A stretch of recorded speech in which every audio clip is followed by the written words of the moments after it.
Madame Barbu, après le projet de loi simplification de la vie économique, celui de la validation de la 69 et la loi Duplon, laisserez-vous encore saccager le droit de l'environnement? Hier, Total Énergie a été condamné pour pratique commerciale trompeuse, car prétendant agir pour la transition énergétique, alors que plus de 97% de sa production d'énergie est issue des hydrocarbures. Pourtant, Total et les autres grandes entreprises polluantes nous coûtent toujours 211 milliards en aide publique sans conditions écologiques ni sociales.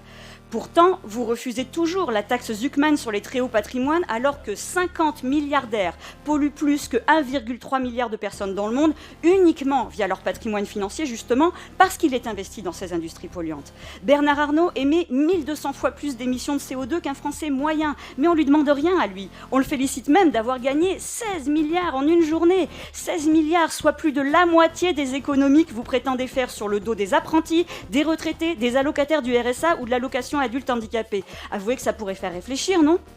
Ce budget, c'est celui de la soumission au marché et de la résignation climatique. Nous refusons cette politique du renoncement. Nous voulons un ISF climatique, une fiscalité écologique juste et un grand plan d'investissement public pour la bifurcation écologique, parce que l'écologie n'est pas une ligne comptable, c'est une question de survie.